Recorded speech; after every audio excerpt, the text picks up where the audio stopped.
श्री सुखदेव जी और सनकादियों की भांति संसार से उपराम होकर विचरने का नाम निवृत्ति मार्ग है। यानी जो संसार में रह करके पूजा कर रहे हैं वो प्रवृत्ति मार्गी है मोटी मोटा, और जो इन सबको त्याग दिए हैं, जैसे मान लीजिए सुखदेव हुए, सनत कुमार हुए, इस लोगों से जो भगवान इस आधार पर मतलब इस भाव में जो पूजा कर रहे हैं भगवान की, वो निवृत्ति मार्ग वाले हैं। कर्तव्य और अकर्तव्य को, भय और अभय को तथा बंधन और मोक्ष को यथार्थ जानते हैं, जब वह जानती है, वो बुद्धि जो है सात्विकी कही जाती है। मतलब है कि अब यहाँ बुद्धि के बारे में बताए हैं कि सात्विकी बुद्धि क्या है, तो भगवान कह रहे हैं कि जो प्रवृत्ति मार्ग और निवृत्ति मार्ग को, कि प्रवृत्ति मार्ग क्या है और निवृत्ति मार्ग क्या है, कर्तव्य क्या है, अकर्तव्य क्या है, भय क्या है और अभय क्या है, बंधन क्या है और मोक्ष क्या है, तो इस विषयों को जो जानती है वह ऐसी बुद्धि सात्विकी बुद्धि कही जाती है। यया धर्मम अधर्म च कार्यम चा कार्यमेव च अयथावत् प्रजानाते बुद्धि सा पार्थ राजसी। हे पार्थ, मनुष्य जिस बुद्धि के द्वारा धर्म और अधर्म को तथा कर्तव्य और अकर्तव्य को भी यथार्थ नहीं जानता, वह बुद्धि राजसी है। मतलब जो कर्तव्य को नहीं जान पाता है, क्या करनी है क्या न करनी है, धर्म क्या है अधर्म क्या है, तो ऐसी बुद्धि को जो बुद्धि नहीं जानती है, उस बुद्धि को राजसी बुद्धि कही जाती है। अधर्मम धर्ममिति या मन्यते तमसावृता सर्वार्थ विपरीतांश बुद्धि सा पार्थ तामसी। हे अर्जुन, जो तमोगुण से घिरी हुई बुद्धि अधर्म को भी धर्म है, यही धर्म है ऐसा मान लेती है, यानी ऐसी मनोवृत्ति वाले जो ऐसी बुद्धि जो तामसी प्रवृत्ति की होती है, वो अधर्म को भी धर्म मान लेती है, कहती है नहीं यही धर्म है जबरदस्ती। तो ऐसी बुद्धि जो अधर्म को भी धर्म मान लेती है, इस प्रकार अन्य संपूर्ण पदार्थों को भी विपरीत मान लेती है, वह बुद्धि तामसी कही गई है। धृत्यायया धारयते मनः प्राणेन्द्रिय क्रिया योगेनाव्यभिचारिण्या धृते सा पार्थ सात्विकी। हे पार्थ, जिस अव्यभिचारिणी धारणा शक्ति से,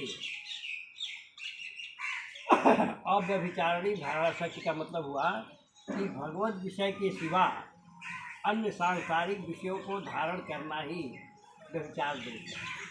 लेकिन भगवान के अलावा भी किसी चीज़ के बारे में सोचना व्यभिचार, और यह केवल परमात्मा के बारे में ही सोचना अव्यभिचार है। तो उस दोष से रहित है वह अविचार। वो ऐसी धारणा जो है, यानी ऐसी धारणा जो केवल परमात्मा के बारे में ही सोचती है, संसार के बारे में नहीं सोचती है, तो ऐसी धारणा जो है सात्विकी कही जाती है।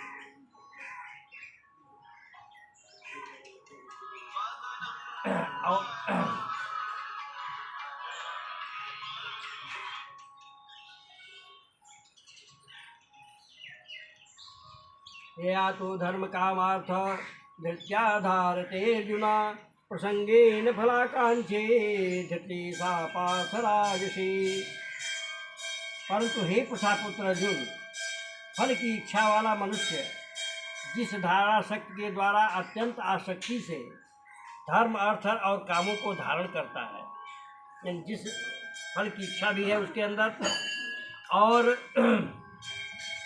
यानी फल की इच्छा से जिस धारणा शक्ति मन में जो उसके धारणा है, उस धारणा शक्ति को जो रखे हुए है, वह धर्म को धर्म भी करेगा, अर्थ में भी अर्थोपार्जन भी करेगा, कर्म भी करता है। तो इस तरह का जो लाभ के दृष्टि से और धारणा शक्ति अपने मन में लिए हुए है, तो ऐसी धारणा शक्ति जो है वो राजसी धारणा शक्ति कही गई है।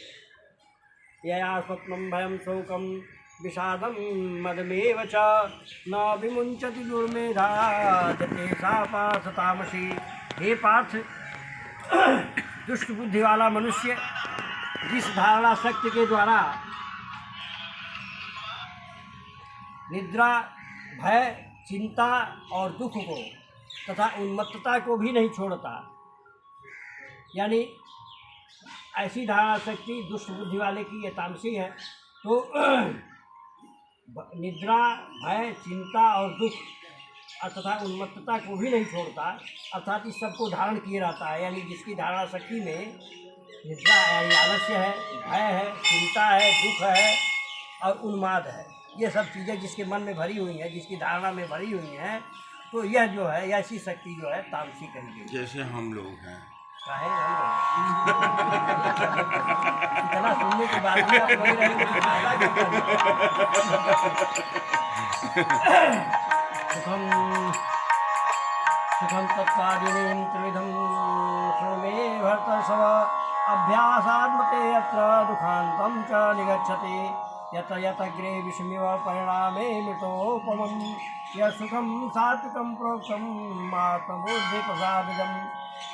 हे भरत श्रेष्ठ, अब 3 प्रकार के सुख को भी तुम मुझसे सुनो। अब कल रखा